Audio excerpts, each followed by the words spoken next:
बढ़ते आगे और अब बात E20 की करते हैं। इथेनॉल के लिए चावल की कीमत 40% कम। क्या है मामला? देश में E20 पेट्रोल को लेकर चल रही बहस के बीच सरकार ने संसद में दो बड़े मुद्दों पर अपना पक्ष रखा है। पहला, इथेनॉल बनाने के लिए FCI के चावल की आपूर्ति, और दूसरा E20 पेट्रोल के वाहनों पर पड़ने वाले असर को लेकर उठ रहे सवाल पर। UEM जयपुर एक आदर्श लक्ष्य है। भावी छात्रों के लिए अच्छी नौकरी, भविष्य के लिए तैयार कौशल के साथ अच्छी शिक्षा। सरकार ने आंकड़ों के साथ बताया कि चावल की आपूर्ति तय नीति के तहत हुई और E20 से वाहनों में बड़े पैमाने पर खराबी की कोई रिपोर्ट नहीं। सुनिए।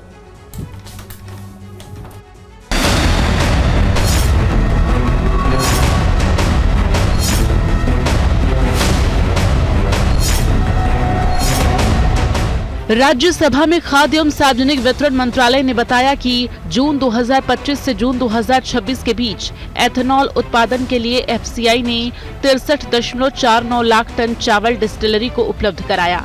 इसकी कुल कीमत 14,596 करोड़ रुपए थी, यानी खरीद लागत से करीब 40% कम कीमत पर।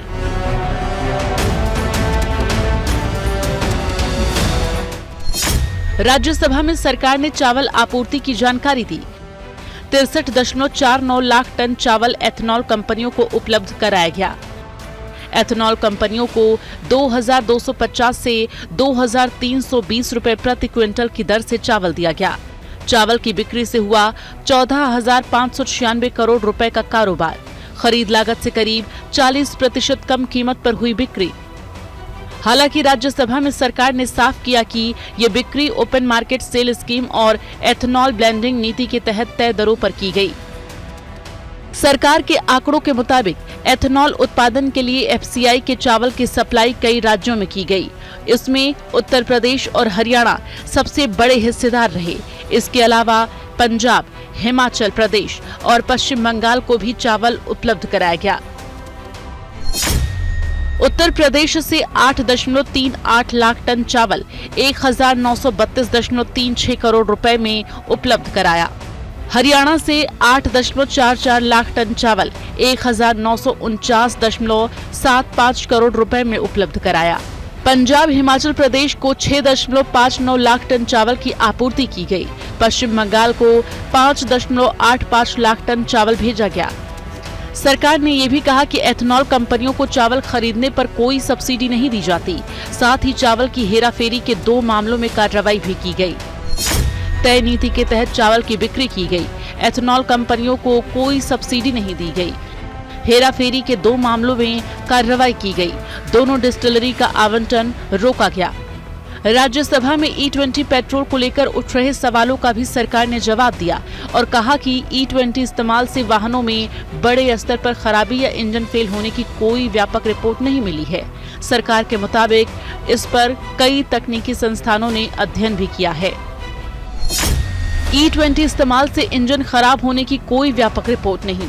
E20 ईंधन पर किए गए हैं कई तकनीकी अध्ययन। वाहनों की सुरक्षा को लेकर लगातार जांच और मूल्यांकन जारी। E20 से जुड़े तकनीकी पहलुओं पर सरकार की नजर। सरकार का कहना है कि E20 पेट्रोल को लेकर वाहन सुरक्षा मानकों का पूरा ध्यान रखा गया है। सरकार के मुताबिक एथेनॉल मिश्रित ईंधन को लेकर तकनीकी संस्थानों के अध्ययन और विशेषज्ञों की रिपोर्ट के आधार पर आगे बढ़ा गया है। सरकार ने दावा किया कि E20 को अचानक नहीं बल्कि चरणबद्ध तरीके से लागू किया गया है। BS6 वाहनों पर कोई बड़ा असर नहीं। पुराने BS3 वाहनों में बदलाव की जरूरत संभव। सामान्य सर्विस से समस्या का समाधान।